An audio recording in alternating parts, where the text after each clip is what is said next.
Ayos ko ipakilala ngayon si Senior Master Ryan Dialogo ng Kali Arnis Martial Arts Organization or Kamao. Siya po ay multiple-time national champion at isa siya sa mga guro ko sa Arnis. Paano ka napasok sa Arnis, sir? Oh, that's a question. Yung martial arts background ko, it was from a time when sinasabi ng mga tatay na dati, pagka sa bar, nagkatingin na lang, nagkakaroon ng mga rumble, yan. Uso pa yan nun. So actually, it's a part to really defend yourself from a more dangerous era. Ano para sa iyo ang fascinating aspect ng Arnis? Initially, yung gusto kong matutunan, gusto na matutunan ng kuya ko, paano yung self-defense against real weapons experts. So, we went into earnest training to learn how to defend against weapons better. And we found out na all things being equal, pagka ikaw ay bihasa sa empty hand martial arts, yung isa naman bihasa sa weapons, talagang lamang ang may weapons. So, na-convert kami. Okay, sa internet, palinaw na lang. Ito mga foreigners ang sumasagot. Okay, Eskrima, Kali, Arnis, essentially wala naman daw difference. Semantics lang, iba-iba yung pangalan kasi galing sa iba-ibang regions. No? Pero lump sila under yung Filipino martial arts. Natawag na yan. Once and for all, pakilino, ano ba kaibahan ng Eskrima, Kali, Arnis? First, let me tell you about the two sides of it. It's two sides of the same coin.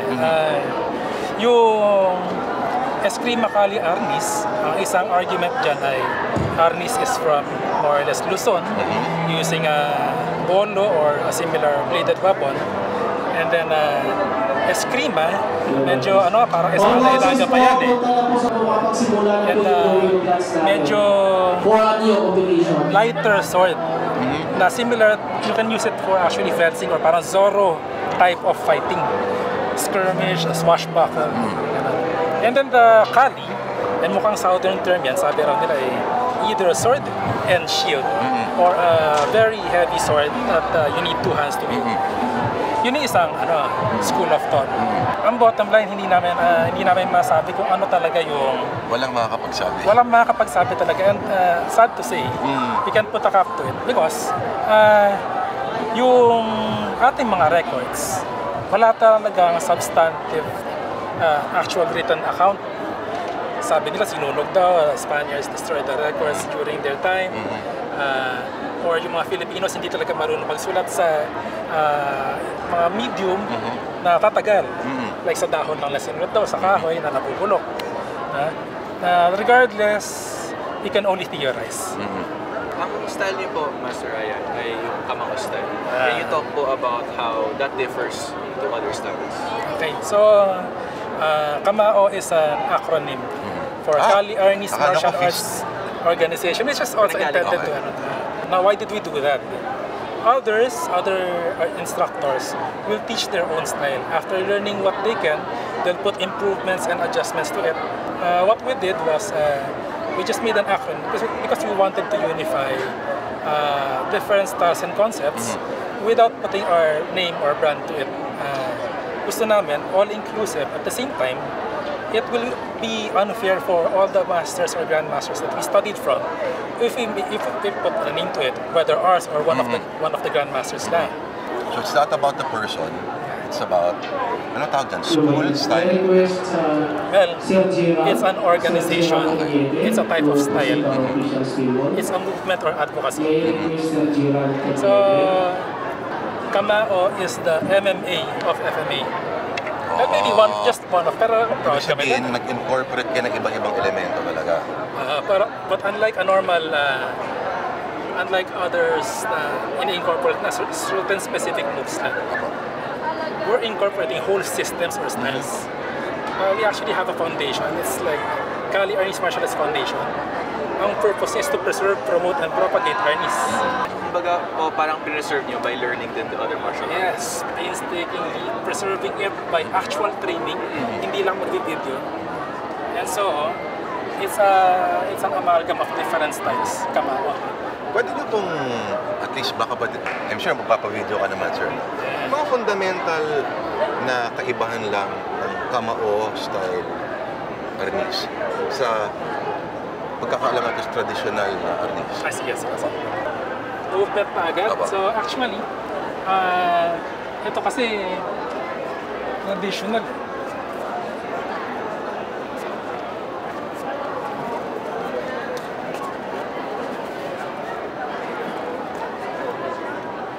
Pero, ito mas mapapakita kapag may partner. So for example, just like ito, we can block this directly and make some counters. Pwedeng angular. This is a different style. Another style will go from here, soft yung blocking niya, follow through, may mga touch na. Others will just go for disarming. Or, sabi nga, others will go empty-hand from here. So there are different styles and lines of movement. Pero where does it end? Or ito ba'y testament pa rin sa hanggang ngayon nag-evolve pa rin ang sport, ang arnis? Kunyari, ang estudyante mo, maaari makadevelop din siya ng sariling style. Actually, we don't want it to end. Unlike other martial arts, meron silang standard. Yes. Sa atin kasi, our Filipino martial arts developed from all different places in the country. Sabay-sabay, merong warring tribes yan eh. Kunwari isa, meron downward strike. Nakita ng ka-tribe niya. Pag downward strike mo, kinounter ka ngayon, may block na pala siyang dinevelop. So it's actually, it never ends. It gets more complex. And if you try to end it, it will not evolve and eventually parang mag-stagnate siya. So it's not really gonna end. It's gonna be counter to counter to counter to counter. And the cycle that I'm seeing is sometimes 5 tiros, 5 strikes lang, maging 6 or 7. Then 12, 15, 15. Eventually sasabihin ng iba, sobrang dami naman yan, 3 strikes lang. Hindi ko alam kung ano yung significance itong tanong ko. Pero kunyari, so open na siya, di ba, sa iba-ibang styles. Kapag, so ito quantifiable talaga kasi scoring point system, etc. etc. So, kung ang nag-gold medal ba is from this particular club or discipline or school or style, so parang merong malakas na visual categorical evidence na parang superior ng style na. May ganong magiging perception sa ganitong competition. So ganito, first let's review the 2 types of sparring format ngayon. Meron yung isa na single shot na unang pumalo sa kanya yung point. Meron namang isa, multiple strikes, paramihan ng palo sa isang round. It incorporates endurance, yung cardio niya, at the same time yung galing ng pato, yung lakas ng braso. Paramihan ng palo. So yun, with regard to the question, yung martial art natin for the longest time from una pinanglaban, eventually naging peacetime, naging exhibition and theoretical to a point na yung ibang instructors, they're only applying theory pero hindi naman sila nakapag-spar, hindi naman sila nakalaban or survivor ng mga skirmish. So theoretical yung kanilang mga moves. And then came the time na nagkaroon ng equipment. Dati hindi sila makapag-sparring, wala equipment. Pinasa nila yung mga technique. Kakasakitan. Oo, pinasa nila yung mga technique na hindi subok. Pero maaaring maganda itsura, ang exhibition. Pero hindi subok. So, well, wala tayong magagawa doon kasi sa totoo lang, wala naman, ang isang naunang pumalo, kahit sa ibang martial art, or sumuntok o sumipa, syempre mukha namang mas superior, hindi man tayo nagte-training para mahuli. So, evidently, pag kayo mga ibang mga instructors, theoretical lang yung kanilang alam, tapos nasubukan sa ring, hindi talaga gumagana. Napapahiya, nagkakaroon ng away.